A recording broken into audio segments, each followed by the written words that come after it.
Hello everyone, स्वागत है आप सभी का आपके अपने चैनल पे जिसका नाम है मैग्नेट ब्रेन्स हिंदी, जहां पर आपको मिलती है क्वालिटी कंटेंट एजुकेशन बिल्कुल फ्री ऑफ कॉस्ट। मतलब ये कि यहां पर आपको कोई फी नहीं पे करनी है, कोई आपको पैकेज नहीं खरीदना है, कोई कूपन आपको नहीं खरीदना है। आपको कलम उठानी है, कॉपी उठानी है, बॉटल में पानी लेना है, क्योंकि क्लास लंबी चलेगी तो प्यास तो लगेगी। बात समझ में आ रही है? और अपनी पढ़ाई जो है वो शुरू कर देनी है। स्टूडेंट्स, मैं हूं आकाश रांगलाले और हम लोग बात कर रहे हैं कक्षा 10वीं के जीव विज्ञान की, जिसमें हम जैव प्रक्रम नामक अध्याय जो है उसको टारगेट में लिए हुए हैं। आज हम जो क्लास है उसमें बड़ी इंपॉर्टेंट चीज पढ़ने वाले हैं, जिसमें हम देखेंगे कि भैया विषम पोषी पोषण जो है वो क्या होता है। पिछली कक्षाओं में हमने ये जाना था कि जो पोषण है वो दो प्रकार से होते हैं। एक तो वो पोषण होता है जिसमें कुछ जैसे कि पेड़ पौधे टाइप के जो जीव होते हैं वो अपना भोजन खुद बना लेते हैं। बात समझ में आई? पर कुछ लोग ऐसे होते हैं जो अपना भोजन खुद नहीं बनाते। भोजन पकाने की बात नहीं हो रही है, बनाने की बात हो रही है। बात समझ में आई? तो जैसे कि आप हैं, मैं, बंदर हो गया, मुर्गी हो गई, अमीबा हो गया, पैरामीशियम हो गया, ये कुछ ऐसे प्राणी हैं, अमरबेल हो गई, ये कुछ ऐसे प्राणी हैं जो अपना भोजन खुद नहीं बनाते हैं। बात समझ में आ रही है? ये अपने भोजन के लिए क्या करते हैं, दूसरों पर आश्रित होते हैं। क्यों? आज सब लोगों ने खाना खाया ना, दाल चावल रोटी सब्जी खाई ना, तो किस पर आश्रित थे? पेड़ पौधों पर। कुछ लोगों ने जो है मछली खाई होगी, तो किस पे आश्रित थे? मछली पर। वो मछली भी किस पर आश्रित थी? दूसरे जीवों पर। वो जीव किस पे आश्रित रहे होंगे? पेड़ पौधों पर। तो इस तरीके से कुछ ऐसा भोजन का तरीका जिसमें हम किसी और पर आश्रित होते हैं, उसको हम कहते हैं विषम पोषी पोषण। सवाल पैदा होता है कि ये विषम पोषी पोषण क्या है, इसकी हमें एक परिभाषा चाहिए। तो बिल्कुल मिलेगी, शानदार मिलेगी और जानदार मिलेगी। अब सुनो, एक अपन एक्सपेरिमेंट करने की कोशिश करते हैं। अपन किसी भी एक जीव को कार्बन डाइऑक्साइड दे देते हैं, साथ में जो है हम जल भी दे देते हैं, और हम कहते हैं भैया सूरज का प्रकाश भी ले ले, चल ले, और प्रकाश संश्लेषण करके दिखा। तो क्या जीव ऐसा कर सकता है? नहीं कर सकता। इसका मतलब वे सभी जीव, जिसमें पेड़ पौधे भी आ गए, कुछ एक पेड़ पौधे आ गए, राइट, और वे सभी जीव जो कि कार्बोहाइड्रेट का निर्माण स्वयं से नहीं कर सकते, वे सभी जीव जिनमें प्रकाश संश्लेषण की प्रक्रिया नहीं होती है, उनको हम क्या कहते हैं भैया? विषम पोषी जीव कहते हैं। और जिस प्रकार का वो पोषण करते हैं उसको हम कहते हैं विषम पोषी पोषण। बात समझ में आ रही है? तो जल्दी से देख लेते हैं कि जो हमारी आज की क्लास है इसमें हम किन चीजों को कवर करने वाले हैं। बात समझ में आई? सुनो ध्यान से, कहानी बड़ी इंटरेस्टिंग है। और बायोलॉजी की क्लासेस खत्म तो होगी थोड़ी देर बाद, शुरू हो चुकी है। ये सब लोगों को ढिंडोरा पीट कर बिल्कुल जानकारी दे दो, क्योंकि अब समय आ गया है कक्षा 10वीं में बढ़िया तरीके से लगकर पढ़ाई करने का। क्योंकि अब फिजिक्स भी अपलोडेड है, केमिस्ट्री भी अपलोडेड है मैग्नेट ब्रेन्स हिंदी में, और जैसा कि बहुत दिनों से आप डिमांड कर रहे थे, तो भैया बायोलॉजी भी आ चुकी है। बात समझ में आई? अब सुनो ये कहानी क्या है। ये जो विषम पोषी पोषण है, क्या होता है? बिना प्रकाश संश्लेषण के दूसरों पर आश्रित होने वाला पोषण। इसके मुख्य रूप से 3 भाग हैं। और वो कौन से 3 भाग हैं तो सुनो। तो भैया, एक होता है आपका मृतजीवी पोषण। एक क्या होता है? मृतजीवी पोषण। मतलब कुछ ऐसी चीजें होती हैं जो सड़ी गली चीजों को खा जाती हैं। कुछ ऐसी चीजें होती हैं जो सड़ी गली चीजों को खा जाती है, जैसे कि आपका फफूंदी, या फिर आपका यीस्ट, या फिर आपका मशरूम। याद करो, मशरूम जो है वो क्या है? मशरूम जो है वो एक प्रकार का फफूंद है, कवक है, फंगस है। बात समझ में आ रही है? फिर आप बोलोगे सर लगता तो बड़ा टेस्टी है। तो कहानी बिल्कुल सही है। आज की जो क्लास है उसमें हम पर्दा फाश करने वाले हैं ऐसे बहुत सारे अलग अलग टाइप के क्वेश्चंस का। बात समझ में आई? तो भैया, विषम पोषी पोषण में आपके पास कुल 3 प्रकार के पोषण होते हैं। बड़े ध्यान से सुनिएगा। मृतजीवी पोषण कौन सा है आपका? मृतजीवी पोषण, जिसमें हम बात करते हैं कुछ ऐसे जीवों के बारे में जो पता है क्या करते हैं, जो मरी हुई चीजों को, सड़ी गली चीजों को क्या करते हैं? पोषक तत्व के रूप में लेते हैं। मतलब ये शरीर के बाहर ही क्या करते हैं? उसका डीकॉम्पोजिशन कर देते हैं, उसका विघटन कर देते हैं, और उसके बाद उसको जो है अपने भोजन के रूप में ले लेते हैं। तो उसमें कौन कौन आता है? तो उसमें फफूंदी हो गया, जिसको अपन फंगस कहते हैं, जिसमें अपना जो है यीस्ट यानी कि खमीर आ गया। ये वही खमीर है जिसके बिना ढोकला, इडली और डोसे का घोल में क्या नहीं आ पाता? उसमें खमीर नहीं आ पाता, यीस्ट नहीं आ पाता, जिसके बिना ना तो आप ढोकला खा सकते हो, ना ही इडली खा सकते हो, ना ही डोसा खा सकते हो, ना ही केक बना सकते हो। बात समझ में आ रही है? मस्त वाली कहानी। चलो, तो क्या करते हैं? तो साथ में परिभाषा भी लिखते जाइए। मस्त क्लास होने वाली है, बढ़िया कुछ अपन सीखने वाले हैं। तो सॉरी, मृतजीवी पोषण क्या होता है? मृत एवं क्षय शरीर से प्राप्त होने वाला भोजन। अब कुछ ऐसे होते हैं जिन्हें हम नहीं खा सकते, बीमार पड़ जाएंगे, जैसे कि फफूंद। पर कुछ ऐसी चीजें होती हैं जो हम खा सकते हैं, जैसे कि मशरूम और यीस्ट। मजेदार बात यह है कि आप में से बहुत सारे लोगों को लगता रहा होगा कि मशरूम जो है वो एक प्रकार का पौधा होता है, पर मशरूम जो है वो पौधा नहीं होता है स्टूडेंट्स। वो किस प्रजाति से आता है भाई? कवक प्रजाति से आता है। बात समझ में आ रही है? मस्ट इंटरेस्टिंग कहानी। इसमें भयंकर वाला प्रोटीन और फाइबर और विटामिन होता है, और फैट जो है वो नहीं के बराबर होता है। तो ये जो मशरूम है ये महंगा भी बहुत बिकता है, राइट? इसको अपन कुकुरमुत्ता भी कहते हैं, और इसके अंदर जो न्यूट्रिएंट्स है यानी कि पोषक तत्व, उसकी मात्रा बहुत ज्यादा पाई जाती है। बात समझ में आ गई? चलो आगे बढ़ेंगे। अब बात करेंगे किसकी भैया? तो अब समय आ गया है बात करने का परजीवी। ओहो ओहो, किसकी बात करेंगे? तो परजीवी पोषण के बारे में। अब ये परजीवी पोषण क्या है? तो देखो, जब भी पर लिखा होता है ना, इसका मतलब ये होता है दूसरों के ऊपर। जैसे आपने सुना होगा परभक्षी, आपने सुना होगा ज़ॉम्बीज के बारे में, परभक्षियों के बारे में, जो दूसरे इंसानों को खाते थे। बात समझ में आई? तो कुछ ऐसे ही होते हैं परजीवी पोषण, मतलब कुछ ऐसे जीव होते हैं जिसमें एक प्रकार का पौधा भी आता है, राइट? पादप नहीं आता, पौधा आता है। कुछ ऐसे जीव होते हैं जो दूसरों के शरीर पर बिना उनको ज्यादा नुकसान पहुंचाए, थोड़ा बहुत तो होगा पर ऐसा नहीं कि उनको खत्म ही कर देंगे तुरंत।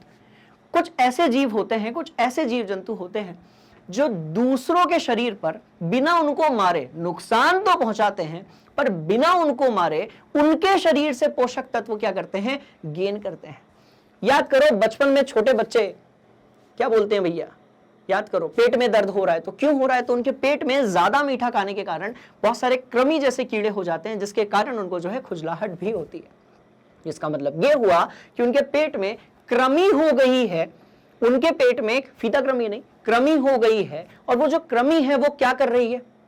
हमारे ही पेट से एनर्जी गेन कर रही है, इसलिए उनको पेट में क्या हो सकता है? दर्द हो सकता है। इसलिए बहुत ज्यादा मीठा नहीं खाना चाहिए। बात समझ में आई? क्लियर? तो इस तरीके से देखो कौन सी ऐसी चीजें हैं जो परजीवी पोषण में आती हैं। तो एक तो हमारी जू है, जिसको जुआ भी कहते हैं। तो एक तो जो है हमारी जू है, जो क्या करती है? सिर में, बालों में पाई जाती है, और जो है खून चूस लेती है। तो उस टाइम पर आपको सिर में ऐसा लगता है कि कोई चीज काट रही है, हल्का सा दर्द होता है। दूसरा है भैया जोक यानी कि लीच। दूसरा क्या है? जोक यानी कि लीच। आप में से बहुत सारे स्टूडेंट्स ऐसे होंगे जिन्होंने लीच थेरेपी या जोक थेरेपी के बारे में सुना होगा। लीच क्या होता है? एक ऐसा ही छोटा सा सूक्ष्म जीव है जो क्या करता है भैया? शरीर में से खून चूस लेता है। कुछ वैसे ही जैसे जो किनली होती है, जिसको हम चिचड़ी या चचड़ी भी कहते हैं, जिसको हम लोग चिचड़ी या चचड़ी भी कहते हैं, जो किनली होती है आपकी, ये शरीर में से क्या चूस लेती है भैया? खून चूस लेती है। आपने देखा होगा जानवरों में बहुत लगी होती है, ये कुत्तों में, स्पेशली गायों में, भैंसों में बहुत ज्यादा किनली लगी होती है, जो क्या करती है? उनके शरीर का खून चूस लेती है। और यदि किसी गाय में, भैंस में, कुत्ते में, बंदर में बहुत ज्यादा किनली आ जाए, बात समझ में आ रही है, तो वो उसके पूरे खून को भी चूस सकती है और उसकी मौत भी हो सकती है, क्योंकि भाई वो तो जानवर है, वो तो ऐसा प्राणी है जो बता ही नहीं सकता, बोल के बता ही नहीं सकता। दूसरी बात है कि जैसे अब गाय में हो जाए तो उसकी पूंछ कहां तक पहुंचेगी, तो उस तरीके से उसको बहुत तड़प होती है, और क्या हो सकता है? उसकी मौत भी हो सकती है। इसलिए आपने देखा होगा गांव खेड़े में जहां पर भी तबेला है, वहां पर क्या करते हैं लोग? गाय भैंस जो होती है उनकी जो किनली यानी कि चचड़ी होती है उसको साफ करते रहते हैं, ताकि वो गाय और भैंसों का जो खून है उसको कम से कम चूसे, और दूध का जो उत्पादन है और गाय और भैंसों की जो हेल्थ है यानी कि सेहत है वो अच्छी रह सके। तो कुछ भी नया नहीं पढ़ना, मस्त वाली बात है। ये सारी चीजों को अपन पहले से जानते हैं। आज की जो क्लास है इसमें इनमें से सारे तो अपन नहीं पढ़ेंगे, पर इनमें से कुछ ऐसे हैं जिन प्राणियों के बारे में, जंतुओं के बारे में हम बात करने वाले हैं। बात समझ में आ गई? और पता है क्या है? अमरबेल है भैया, अमरबेल। तो ऐसा नहीं कि जंतुओं में ही ऐसा होता है। अमरबेल जो है एक ऐसा पौधा होता है जिसमें पत्तियां ही नहीं होती हैं। सोच लो, अमरबेल एक ऐसा पौधा होता है, अभी सबसे रूबरू करवा रहा हूं, बस एक मिनट इंट्रोडक्शन पूरा करने दो, उसके बाद। अमरबेल एक ऐसा पौधा होता है, एक ऐसी बेल होती है जिसमें पत्तियां ही नहीं होती है। अब यदि पत्तियां ही नहीं होगी, क्लोरोप्लास्ट ही नहीं होगा, तो इसके कारण वो प्रकाश संश्लेषण ही नहीं करेगा, इसलिए अमरबेल जो है वो कभी भी हरी नहीं होती है। बात समझ में आई? और पता है क्या है? फीता कृमि होती है, जो कि कुछ सेंटीमीटर से लेके कभी कभी जो है मीटर में भी हो सकती है। बात समझ में आ रही है? कुछ सेंटीमीटर से लेके कभी कभी मीटर की लंबाई में भी हो सकती है आपकी फीता कृमि। आपने सुना होगा कई बार कि पत्ता गोभी के अंदर एक ऐसा कीड़ा होता है, राइट? तो वो कीड़ा कैसा, ऐसा फीते जैसा, ऐसा कृमि जैसा होता है, उसमें खंड खंड खंड ऐसे बने होते हैं। तो फीता कृमि जो है बड़ा ही खतरनाक परजीवी है। तो ये जितने भी दिए हैं ये किस प्रकार का पोषण करते हैं भैया? परजीवी पोषण करते हैं। और नीचे जो दिया हुआ है वो किस प्रकार का पोषण करते हैं? मृतजीवी पोषण करते हैं। तो कुछ ऐसे हैं जो मृत और सड़ी गली चीजों को खाते हैं, और कुछ ऐसे हैं जो इंसानों के अंदर, जीवों के अंदर, पेड़ों के ऊपर, जानवरों के अंदर होते हैं। शरीर के बाहर भी हो सकते हैं और शरीर के अंदर भी हो सकते हैं। मतलब ये दूसरे जीवों पर आश्रित होते हैं बिना उनको बहुत ज्यादा नुकसान पहुंचाए। परिदिन की क्वांटिटी बढ़ेगी तो खतरनाक हो सकते हैं। ठीक है, अब आते हैं, अपनी बात करते हैं। अब जो है बात हो जाए किसकी? थोड़ी सी बात जो है जंतुओं की हो जाए, प्राणियों की हो जाए। और इस कैटेगरी में आते हैं आपके प्राणी संभोजी पोषण। कौन आते हैं? तो भैया इसमें जो है वो आते हैं प्राणी संभोजी पोषण। मतलब कि ये भी 3 प्रकार से डिवाइडेड होते हैं। कौन से? तो आप ये बचपन से जानते हो। तो पोषण या जो जीव जंतु की कैटेगरी अपन लोग बचपन से पढ़ते आ रहे थे, उसमें हम प्राणी संभोजी पोषण पढ़ा करते थे। और वो फिर 3 प्रकार से विभाजित है: शाकाहारी, मांसाहारी और सर्वाहारी, जिसमें भोजन के पोषक की पूरी एक प्रक्रिया होती है। तो इनकी परिभाषा क्या होगी? तरल या ठोस रूप में भोजन ग्रहण करने वाले जीव, तरल या ठोस रूप में भोजन ग्रहण करने वाले जीव जिसमें पोषण कुछ चरणों में पूरा होता है, जिसमें जो पोषण है वो कुछ चरणों में क्या होता है? पूरा होता है। बात समझ में आ गई? इसमें कौन कौन आता है तो देख लो। बकरी से लेकर बंदर तक, बकरी से लेकर बंदर तक और गधे से लेकर शेर तक सब इसी में आता है। तो ये तो बहुकोषी हो गए। कुछ ऐसे होते हैं जो भयंकर छोटे होते हैं, जैसे कि आपका क्या हो गया? अमीबा हो गया, मेंढक हो गया। मेंढक तो बड़ा होता है। अमीबा हो गया जो कि कैसा है भैया? आपका एक कोषीय है। और क्या ले लेंगे? तो हम पैरामीशियम भी ले सकते हैं। तो हम पैरामीशियम, ये भ नहीं है, बात समझ में आ रही है? तो हम जो है पैरामीशियम भी ले सकते हैं। तो बड़ी सिंपल सी कहानी है। अमीबा हो गया, पैरामीशियम हो गया, एक कोशीय जीव है, मिलीमीटर माइक्रोमीटर के बराबर इनका आकार होता है।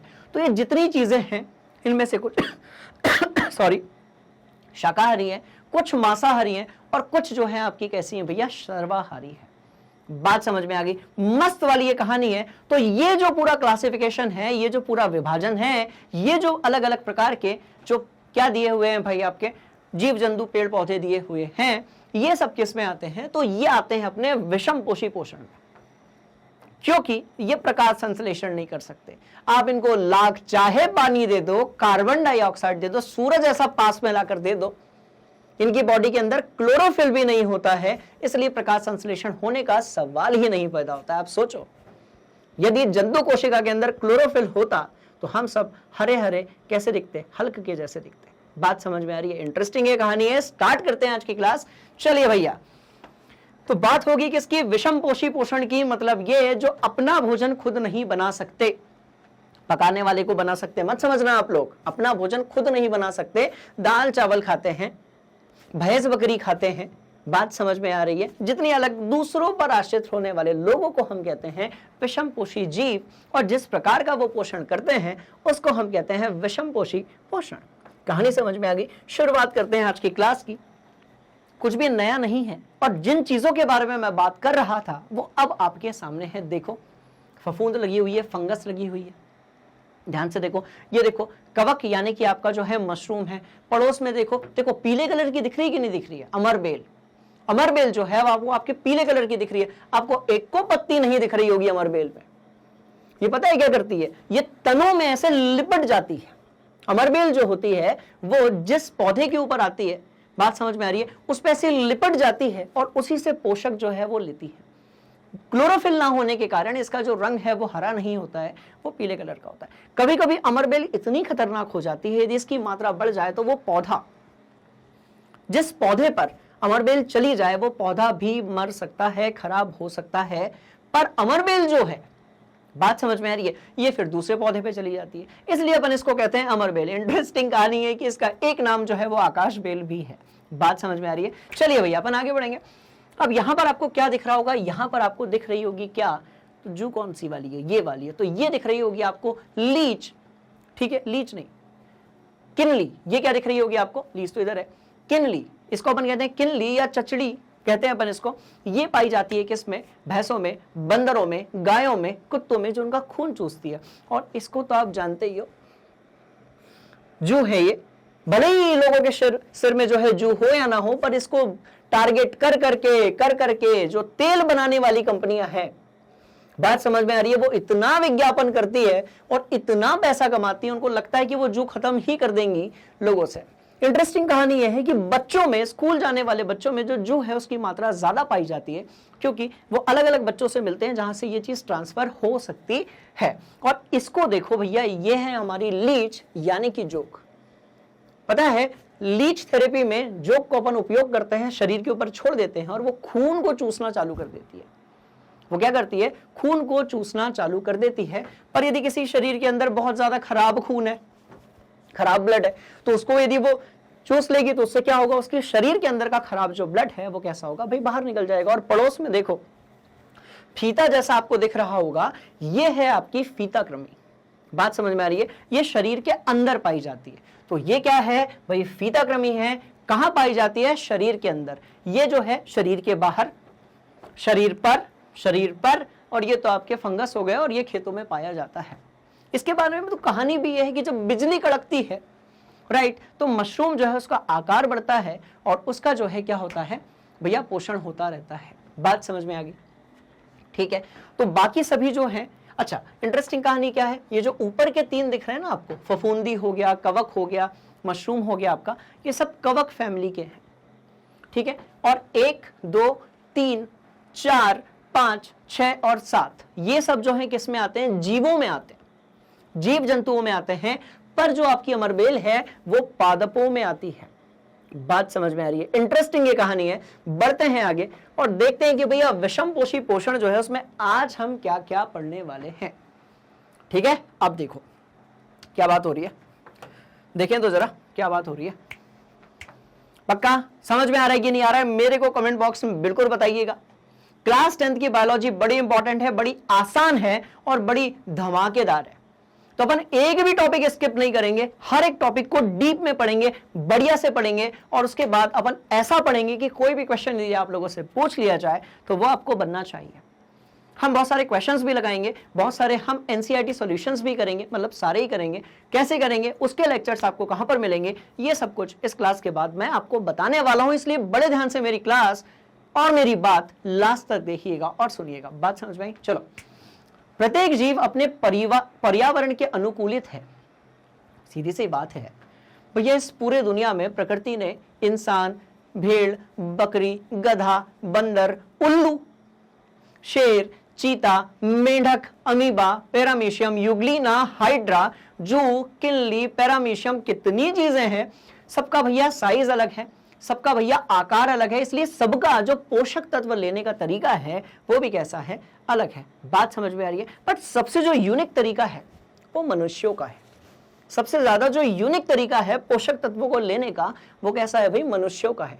जिस दिन मन किया मटर पनीर, जिस दिन मन किया अंडे की सब्जी, जिस दिन मन किया भिंडी की सब्जी, कभी कभी मन नहीं किया फिर लौकी की सब्जी। बात समझ में आई? बढ़ते हैं आगे। देखो, प्रत्येक जीव अपने पर्यावरण के लिए अनुकूलित है, इसलिए क्या होता है प्रकृति में अलग अलग प्रकार के जीव पाए जाते हैं। कुछ जीव भोज्य पदार्थों का विघटन शरीर के बाहर ही कर देते हैं, ओके, और तब उसका क्या करते हैं भैया? अवशोषण करते हैं। और ऐसे जो जीव होते हैं उसको अपन कहते हैं फफूंदी, यीस्ट तथा मशरूम। और ये किसके उदाहरण हैं? तो ये मृत जीवी पोषण तत्व के उदाहरण हैं। बात समझ में आई? कुछ अन्य जीव होते हैं जो संपूर्ण भोज्य पदार्थ का अंत ग्रहण करते हैं तथा उसका पाचन शरीर के अंदर करते हैं, जैसे कि हम लोग, जैसे कि बकरी, जैसे कि बिल्ली, जैसे कि डॉगी, जैसे कि मेंढक, जैसे कि कुत्ता, जैसे कि बंदर। बात समझ में आई? चलो और आगे बढ़ते हैं। क्या बना है? मशरूम क्या है? एक प्रकार का फंगस है, एक प्रकार का कवक है। और क्या स्वाद लेकर खाते हैं ना अपन इसको। बात समझ में आ रही है? आगे बढ़ते हैं। चलो और क्या है भैया? भोजन और उसके अंत ग्रहण की जो विधियां हैं वो अलग अलग तरीके से हो सकती है, इसलिए सबका जो पाचन तंत्र है वो भी कैसा है, अलग अलग हो सकता है। और यदि पाचन तंत्र अलग है तो बाकी के जो तंत्र होते हैं, जैसे तंत्रिका तंत्र हो गया, बात समझ में आई, जैसे कि संवहन तंत्र हो गया, तो इस तरीके के तंत्र में भी परिवर्तन आता है। पूरे चैप्टर में एक एक चीज को अपन बढ़िया से लगाने वाले हैं। देखो, जैसे कुछ होते हैं एक कोशी जीव, कुछ क्या होते हैं, तो भैया कुछ होते हैं एक कोशी जीव।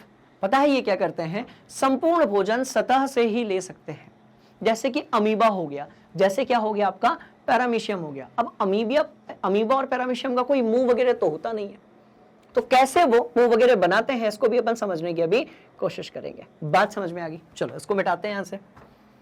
जीव की जटिलता बढ़ने के साथ साथ उनके जो विभिन्न कार्य हैं, करने वाले जो अंग हैं, वो कैसे हो जाते हैं, तो वो और भी ज्यादा कैसे हो जाते हैं, विशिष्ट हो जाते हैं। बात समझ में आ रही है, और बढ़ते हैं आगे, ठीक है। अब देखो इंटरेस्टिंग कहानी क्या है। उदाहरण के लिए अमीबा जो है वो कैसा है, तो अमीबा का हम क्या करने वाले हैं, अमीबा किस तरीके से भोजन ग्रहण करता है, राइट। ये बड़ा इंपॉर्टेंट टॉपिक है और यहां से कई बार क्वेश्चन पूछ लिया जाता है, चाहे आप यूपी बोर्ड की बात करें, बिहार बोर्ड की बात करें, हरियाणा बोर्ड की बात करें, या किसी भी बोर्ड की बात करें, या फिर आप सेंट्रल बोर्ड की बात करें, सीबीएसई की बात करें, हर प्रकार की बोर्ड में कक्षा 10वीं में अमीबा किस तरीके से भोजन प्राप्त करता है, ये क्वेश्चन पूछ लिया जाता है। बात समझ में आई, तो उसको अपन देख लेते हैं। अमीबा में पोषण के नाम से, है ना, तो इसको अपन क्या देखेंगे, तो हम इसको कहेंगे भैया अमीबा में पोषण कैसे होता है, इसको अपन देख लेते हैं। देखो कोई ऐसी परेशान होने वाली बात नहीं है। अच्छा, अमीबा के ना 2 टाइप के क्वेश्चन होते हैं, है ना, कंफ्यूज नहीं होना आप लोगों को। अमीबा का पोषण अलग है और अमीबा का जनन अलग है। बात समझ में आ रही है। अमीबा का जो पोषण है उसको भी अपन यहां पढ़ रहे हैं। अमीबा का जो द्विखंडन है ना, बाइनरी फिशन इन अमीबा होता है, अमीबा में जो द्विखंडन होता है, राइट, वो अलग टॉपिक है, उसको अपन इस चैप्टर में नहीं पढ़ेंगे, क्योंकि अध्याय किसके बारे में, पोषण के बारे में, जैव प्रक्रम के बारे में, राइट। अब देखो देखो देखो देखो करता क्या है। देखो, जैसा कि अपन जानते हैं कि अमीबा जो है वो एक कोशीय जीव है, जैसा कि हम जानते हैं कि जो अमीबा है वो कैसा है, आपका एक कोशीय जीव है। तो क्या करता है, इसका डायग्राम ऑलरेडी बना हुआ है इसलिए मैं नहीं बना रहा हूं, बड़े ध्यान से सुनिएगा, मस्त वाली कहानी, ठीक है। अमीबा आपका जो है एक कोशीय जीव है, मतलब एक ही कोशिका होगी और ये उसका केंद्रक है और ये पूरी आपकी जो है कोशिका है, ठीक है। तो जैसे ही वो देखता है कि भैया कोई खाद्य कण है, जैसे ही वो देखता है कि कोई खाद्य कण है, तो वो उसको ना ऐसे घेरने लगता है, क्योंकि वो उसका क्या है भाई, टारगेट है। ये जो है ये अमीबा का क्या है, तो भैया टारगेट है। अपन कबड्डी खेलते समय बीच वाले आदमी को दोनों तरफ से घेरते हैं कि नहीं घेरते हैं, बताओ। चोर बदमाशों को पुलिस जो है वो चारों तरफ से घेरती कि नहीं घेरती, बताओ। बात समझ में आई। तो कुछ इसी तरीके से अमीबा जो है वो क्या करता है, खाद्य कण को क्या करता है, पादाव से या कूट पाद से। अब ये अलग से उसके पैर नहीं होते हैं, पाद यानी यहां पर क्या है भाई, पैर है, तो अलग से अमीबा के पैर नहीं होते हैं, पर अमीबा के शरीर का, अब एक कोशिका है बहुत छोटा होता है, मिलीमीटर माइक्रोमीटर में होता है, अपन देख भी नहीं सकते उसको। बात समझ में आ रही है। तो अमीबा का कोई ऐसा पैर वैर नहीं होता है, पर उसी के शरीर का एक भाग जो है ऐसा घेरने जैसी इस तरीके से क्या करता है, फिंगर्स बना लेता है। क्या बना लेता है भाई, ऐसी फिंगर्स बना लेता है, ऐसी जैसे मैं अमीबा हूं तो मैंने क्या कर लिया, मैंने ऐसे फिंगर बना लिया, ये टारगेट है, देखो ये क्या है, अपना टारगेट है। अब इसको मैंने ऐसे घेर लिया, बात समझ में। अब इसको मैं धीरे धीरे धीरे धीरे ऐसा बंद कर दूंगा तो ये अंदर आ जाएगा। बात समझ में आ गई। चलिए, तो इस तरीके से क्या है, ये ऐसा उंगली नुमा यहां पर इस तरीके से क्या करता है भाई, इस तरीके से आकार बना लेता है अपना। और जैसे ही खाद्य रिक्तिका, देखो ये इस जगह पर ये खाद्य रिक्तिका आ गया, खाद्य अंदर आ गया, फिर यहां पर बन जाती है खाद्य रिक्तिका। और खाद्य कण जो है वो किसके अंदर चला गया, अमीबा के अंदर चला गया। और अमीबा क्या करता है, उसको खाने के बाद डकार ले लेता है, डकार नहीं लेता है, सिर्फ समझाने के लिए, राइट। तो देखो आकार बड़ा दिख रहा होगा आपको, आकार आपको बड़ा दिख रहा होगा किसका, अमीबा का। बात समझ में आई। तो 4 वो प्रोसेस हैं जिसमें अमीबा जो है वो क्या करता है भैया, भोजन को ग्रहण करता है। बात समझ में आ गई, कैसे करता है, तो उसको अपन एक बार और देख लेते हैं रिटर्न में। देखो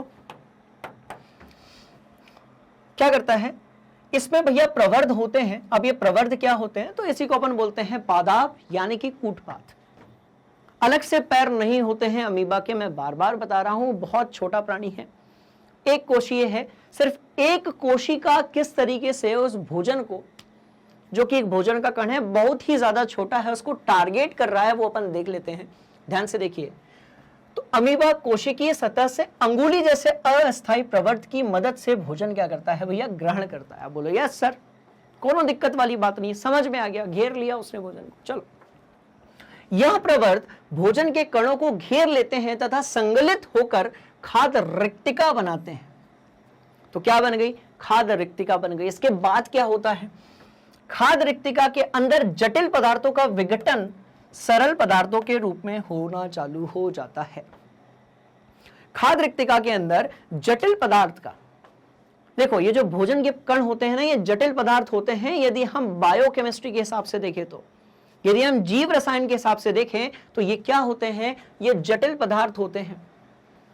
अब यदि हम हमारी ही बात करें, तो हम जो भोजन खाते हैं उसमें कार्बोहाइड्रेट होता है, यानी कि कार्बन, हाइड्रोजन, ऑक्सीजन से बने हुए कण। उसमें प्रोटीन होता है जिसमें नाइट्रोजन, फास्फोरस भी आ जाता है। उसमें फैट होता है जिसमें तेल वाली चीजें आ जाती हैं। उसमें जो है विटामिन होते हैं अलग अलग प्रकार के, जिसमें अलग अलग तत्व होते हैं। तो भोजन के अंदर जब ये सारी चीजें होती हैं, तो उसको हम छोटे लेवल पे जाके विघटन द्वारा, रासायनिक अभिक्रियाओं द्वारा जब इनटेक करते हैं, तो उसी को हम क्या बोलते हैं, हम उसी को बोलते हैं बायोलॉजिकल डिकम्पोजिशन या फिर जैविक विघटन। बात समझ में आई, मस्त वाली कहानी। देखो, तो खाद्य रिक्तिका के अंदर जटिल पदार्थों का विघटन होना चालू हो जाता है, जो कि सरल पदार्थों में टूट जाते हैं। आपने कहा ठीक है, और किसमें विस्तृत हो जाते हैं, तो भैया कोशिका द्रव्य। ये देखो यहां पर दाने दाने दाने दाने दिख रहे होंगे। अभी जब अमीबा की द्विखंडन विधि आएगी, अमीबा के जनन की जैसे ही द्विखंडन विधि आएगी अगले अध्यायों में, तब आपकी पूरी क्लास में जब ये पढ़ाया जा रहा होगा स्कूल में, तो पूरी क्लास में टक टक टक टक टक टक टक टक की आवाज आएगी। काहे आएगी, क्योंकि आप बनाओगे अमीबा, उसके अंदर आप क्या करोगे, आप बनाओगे कोशिका द्रव्य। आप क्या बनाओगे, जब अमीबा बनाओगे तो अंदर क्या बनाओगे, बिंदु बिंदु बिंदु बिंदु। तो पूरी क्लास में जो है आप टक टक टिकटॉक टक टक टिकटॉक यही चालू कर दो। बात समझ में आ रही है। तो क्या होता है, जो भी आपका भोजन सरल रूप में टूट गया है, वो कोशिका द्रव्य में विसरित हो जाता है, और कोशिका द्रव्य क्या करता है, उसको अपने अंदर अवशोषित कर लेता है। और बचा हुआ अपच पदार्थ, ऐसा नहीं है कि पूरा का पूरा जो पदार्थ है उसको इसने मिला लिया, विसरित कर दिया। विसरित होने का मतलब क्या है, एक समान रूप से हर तरफ क्या हो जाना, वितरित हो जाना। इसी को अपन लोग क्या कहते हैं भैया, विसरित कहते हैं। बात समझ में आई।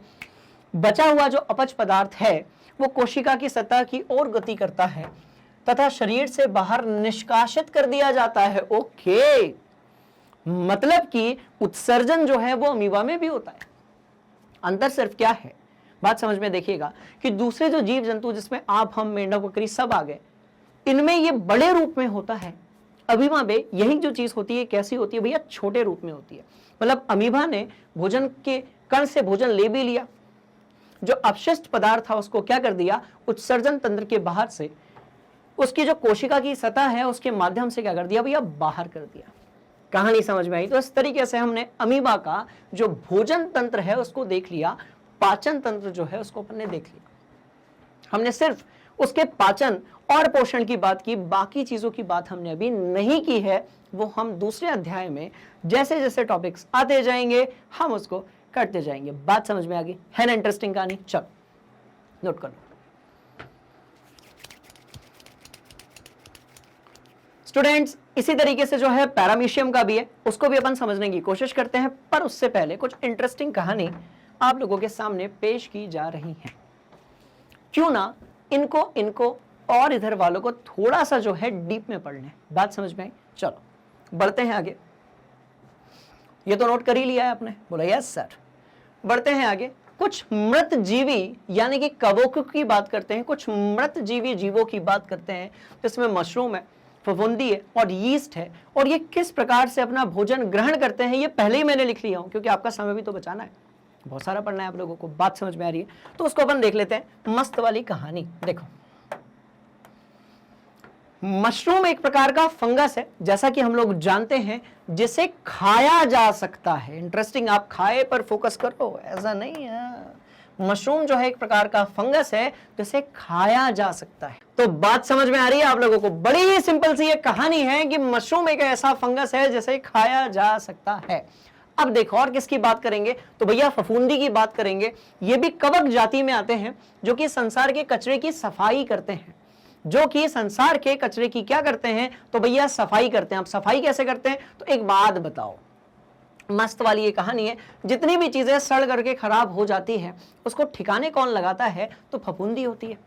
वही उसका क्या करती है, बायोलॉजिकल डिकम्पोजिशन करती है, यानी कि जैविक अपघटन और जैविक विघटन करती है। क्योंकि यदि ऐसा नहीं होगा तो वो चीज जो है वो कभी डिकम्पोज होकर जीवाश्म बन ही नहीं पाएगी, कभी जो है वो मृदा में मिल ही नहीं पाएगी। बात समझ में आ रही है? तो जो फफूंदी है वो क्या होती है, तो ये ऐसे कवक होते हैं जो दुनिया की क्या करते हैं भैया, साफ सफाई करते हैं, इसीलिए इनका होना बहुत जरूरी है। इंटरेस्टिंग कहानी है कि ये लोग हैं इसलिए हम लोग जीवित हैं। बात समझ में आ रही है? बस इनको यदि किसी भोजन पे लग जाए तो उस भोजन को आपको नहीं खाना चाहिए, वो हानिकारक है। कुछ ऐसे कवक हैं जो हानिकारक हैं, कुछ ऐसे कवक हैं जो भोजन को इंटरेस्टिंग बनाते हैं, और कुछ ऐसे कवक हैं जो खुद ही भोजन है, जैसे कि आपका मशरूम। बात समझ में? भयंकर पोषक तत्व, फैट बिल्कुल भी नहीं होगा, प्रोटीन से भरपूर रहेगा आपका मशरूम, भयंकर महंगा। और क्या है, तो भैया एक प्रकार का फंगस है। अब खाओगे क्या? बिल्कुल खाओगे, स्वादिष्ट लगता है, कोई दिक्कत वाली बात ही नहीं है। ठीक है, चलो और किसकी बात करेंगे, यीस्ट या खमीर की बात करेंगे। और किसकी बात करेंगे, यीस्ट या खमीर की बात करेंगे, जिसमें या फिर जो ऑक्सीजन की उपस्थिति और अनुपस्थिति दोनों में क्या रह सकता है भैया, जिंदा रह सकता है। दोनों में क्या रह सकता है, तो भैया जिंदा रह सकता है, यीस्ट या फिर आपका खमीर। अब ये क्या होगा, ये ऑक्सीजन की उपस्थिति में जब होगा तो इसमें होता है एरोबिक रेस्पिरेशन, यानी कि एरोबिक श्वसन। क्या होगा, अभी थोड़ी देर बाद अपन पढ़ने वाले हैं, क्योंकि थोड़ी देर बाद मतलब अगले कुछ एक चैप्टर्स में, अगले कुछ एक लेक्चर्स में, जहां पर हम श्वसन के बारे में बात करेंगे। अभी उतना डीप में नहीं जाएंगे। तो यीस्ट या खमीर ऑक्सीजन की उपस्थिति में एरोबिक श्वसन करता है, पर यदि इसकी अनुपस्थिति हो तो ये किण्वन करता है, यानी कि फर्मेंटेशन करता है, जिसके बिना अंगूर से मदिरा नहीं बन सकती, जिसके बिना इडली और ढोकले में खमीर उत्पन्न नहीं हो सकता, जिसके बिना वो स्वाद नहीं आ सकता। बात समझ में आ रही है? तो ये सारी चीजें आपस में बड़ी ही कनेक्टेड हैं। क्लियर है कहानी? सिंपल है कहानी। कुछ और चीजें हैं पिटारे में जिसकी हम बात करने वाले हैं, जैसे कि परजीवियों के बारे में। अमरबेल हो गया, जू हो गया, किनली हो गया, लीच हो गया और फीताकृमि हो गया। मांसाहारी लोग बड़े ध्यान से इसके बारे में सुनिएगा। यदि आपने मांस को नहीं पकाकर खाया है अच्छे तरीके से, तो उस मांस के साथ में उसके अंदर पाया जाने वाला फीताकृमि आपके शरीर में आ सकता है, और ये आपके सेहत के लिए, और कभी कभी तो ये इतना बढ़ जाता है, बात समझ में आ रही है, कि इसके कारण मनुष्य या फिर जो दूसरे जीव हैं उनकी डेथ भी हो सकती है। बात समझ में आई? तो ये सब क्या थे, परजीवी थे, जिनके बारे में अपन ऑलरेडी पहले से पढ़ चुके हैं, है ना। चलो अब बात किसकी करेंगे, तो भाई पैरामीशियम की बात करेंगे। थोड़ी देर पहले अपन ने बात किसकी की थी, अमीबा की बात की थी। तो पैरामीशियम जो है वो भी आपका क्या है, अमीबा का जो है मौसी का बेटा है। पैरामीशियम क्या है, तो अमीबा के मौसी का बेटा है। दोनों ही आपके एक कोशीय जीव हैं, प्रोटोजोवा नामक श्रेणी से बिलोंग करते हैं। पैरामीशियम अमीबा के जैसा ही होता है, एक कोशीय जीव होता है, जो कि प्रोटोजोवा नामक श्रेणी से जाति से बिलोंग करता है। बात समझ में आ रही है? और इसमें भी भोजन का कुछ उसी तरीके से पोषण होता है जैसा कि किसमें होता है, तो भैया अमीबा में होता है। और कैसे होता है, पढ़ लेते हैं। पैरामीशियम भी एक कोशीय जीव है। इसकी कोशिका का एक निश्चित आकार होता है तथा भोजन एक विशिष्ट स्थान से ही ग्रहण किया जाता है। चप्पल नुमा आकृति होती है किसकी, पैरामीशियम की। बात समझ में आ रही है? तो ये जो है दूल्हे की जूती नहीं है भैया, पैरामीशियम है। बात समझ में आई? ये दूल्हे की जूती नहीं है, समझो इस बात को। ये क्या है आपका, पैरामीशियम है, जो कि एक चप्पल नुमा आपका क्या होता है, इसकी आकृति होती है। आकार बहुत छोटा होता है, ये तो अपन ने सूक्ष्मदर्शी से इसको अपन ने देखा है। बात समझ में आई? मिलीमीटर में मतलब 10 की घात -10 मीटर के आकार का ये होता है। क्लियर है कहानी? इस आकार के आसपास का ये होता है। भोजन इस स्थान तक पशाब्य की गति द्वारा पहुंचाया जाता है, जो कि कोशिका की पूरी सतह में ढके होते हैं, जो कि कोशिका की पूरी गति में सतह में ढके होते हैं। बात समझ में आ गई। तो इस तरीके से ये भी क्या है भैया, एक प्रकार का एक कोशीय जीव है। इसमें एक ही कोशिका होती है और बहुत ज्यादा ये कैसा होता है आपका, छोटा होता है। बात समझ में आ रही है। तो स्टूडेंट्स आज हम लोगों ने क्या किया भैया, हमने विषमपोषी पोषण के बारे में बात की। हमने किसके किसके विषमपोषी पोषण के बारे में बात की उसको अपन थोड़ा सा देख लेते हैं। कहानी एकदम सिंपल है। उम्मीद है आपको बहुत सारी चीजें समझ में आ गई होगी, और नहीं आई होगी तो कमेंट बॉक्स में आप अपना सवाल पूछिएगा, जैसा कि आप हमेशा करते हो। उधर पर ही आपके सारे कॉन्सेप्ट्स को क्लियर कर दिया जाएगा। बात समझ में आई? तो यहां पर आप बड़े ध्यान से देखिएगा इस कहानी को। इस कहानी में हमने आज अमीबा की बात की, थोड़ी सी हमने पैरामीशियम की बात की।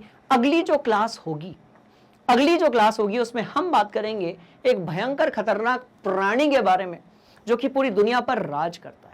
राइट, हम बात करने वाले हैं मनुष्यों के बारे में, मानवों के बारे में, और किस प्रकार से मनुष्यों के अंदर जो है पोषण की प्रक्रिया पूरी होती है उसके बारे में। कहानी समझ में आ गई? सिंपल सी ये कहानी थी आज की क्लास में, जिसमें हमने ये देखा कि विषमपोषी पोषण जो है वो कहाँ होता है और किन के अंदर होता है। बात समझ में आ रही है? मस्त वाली ये कहानी है, बड़े ध्यान से सुनिएगा।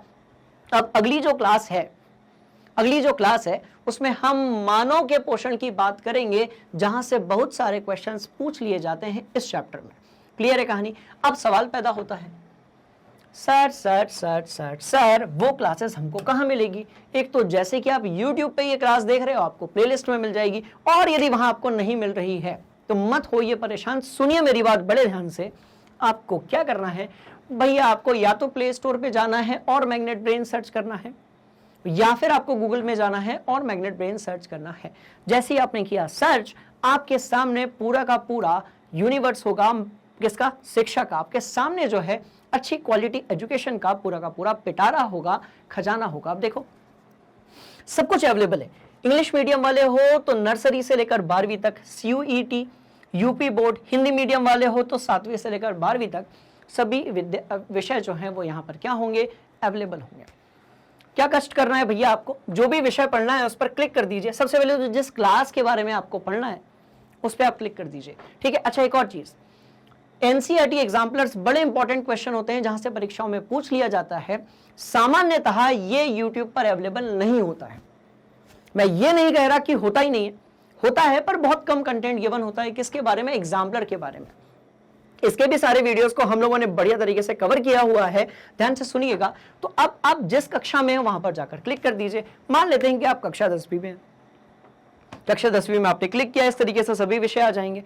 नीचे और भी विषय छुपे होंगे, संस्कृत होगा, हिंदी होगा, जीव विज्ञान होगा, सामाजिक विज्ञान होगा, भूगोल होगा, इतिहास होगा, नागरिक शास्त्र होगा, भैया सब कुछ होगा। बात समझ में आ रही है? आपने किया क्लिक, जैसे आप किसी पर्टिकुलर विषय के फुल कोर्स पर क्लिक करते हैं वो विषय आपके आंखों के सामने होता है। मान लेते हैं कि आपको केमिस्ट्री पढ़नी है, चेहरा कुछ जाना पहचाना लग रहा है। बात समझ में आई? तो यदि आपको केमिस्ट्री पढ़नी है तो आपने किया केमिस्ट्री पे क्लिक, आपने किया क्लिक, आप बढ़ गए यहां पर।